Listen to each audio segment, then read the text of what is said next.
자동차와 의약품 등 트럼프 대통령이 관세 인상 품목으로 지목했던 기업들의 주가는 장 초반 급락했습니다. 시가총액 3위 현대자동차가 4.7% 넘게 빠지는 등 코스피도 한때 4,900선이 붕괴했습니다. 하지만 불과 8분 만에 오름세로 바뀐 코스피는 결국 2.7% 급등한 5,084로 장을 마쳤습니다.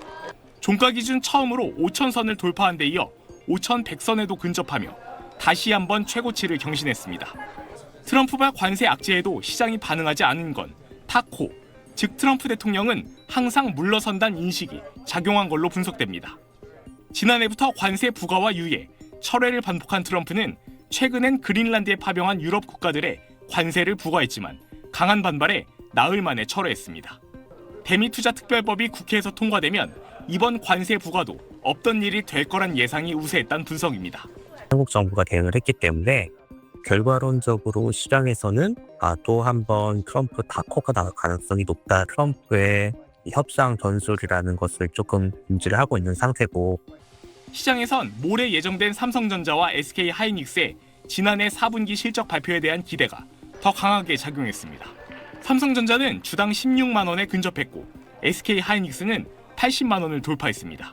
4분기 실적도 서프라이즈를 기록하겠지만 올해 실적이 더 좋아질 거다라는 것이 더 주가에 강하게 영향을 미치고, 코스닥도 1.7% 상승한 1082로 장을 마치며 천스닥에 안착했습니다.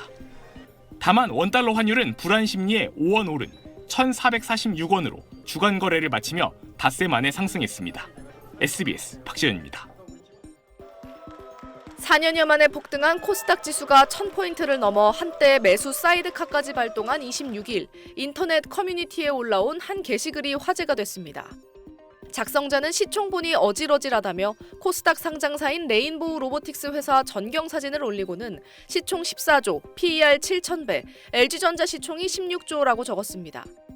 실제 레인보우 로보틱스는 26일 종가 기준 시가총액이 13조 1,725억 원으로 코스닥 시총 5위 종목입니다.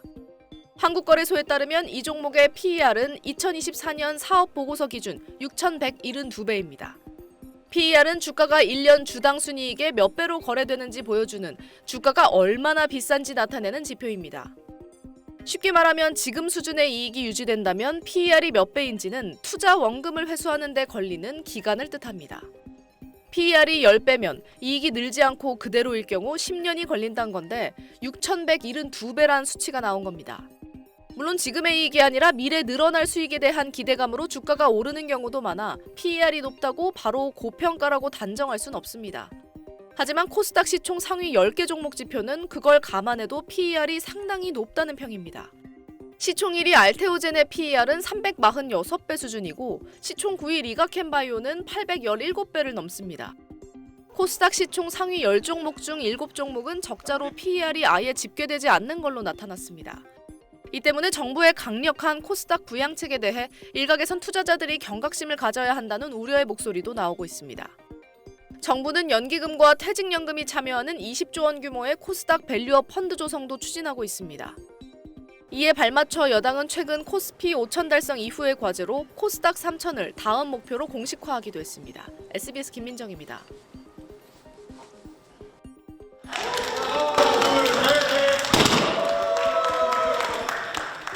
은행 직원들이 코스닥 1000포인트 돌파를 기념하는 축포를 터뜨립니다.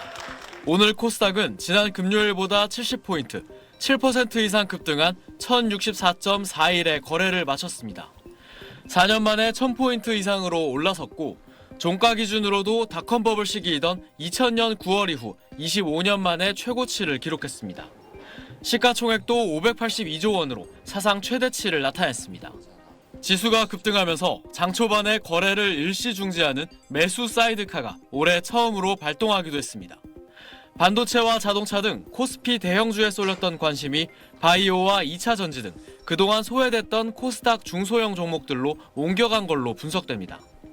코스닥에도 첨단 벤처기업 투자 등 정부의 증시 활성화 정책이 효과를 발휘할 거란 기대감이 반영됐습니다. 정부에서의 코스닥 활성화 정책으로 유동성, 기관 자금을 유도하는 부분이 상당 부분 영향을 미쳤고, 다만 코스피가 반도체 등의 견고한 실적을 바탕으로 오른 만큼 코스닥 역시 기대감뿐 아니라 실제 실적이 추가 상승의 관건이 될 전망입니다. 바이오하고 2차 전지가 40%거든요. 반도체처럼 그렇게 실적 가시성이 뚜렷한 업종은 아니지 않습니까? 결국에는 실적 개선이 코스피처럼 뒷받침되어야 하지. 1,800개가 넘는 상장사 가운데 부실한 기업들은 적시에 퇴출하는 등 체질 개선이 필요하다는 분석도 나옵니다.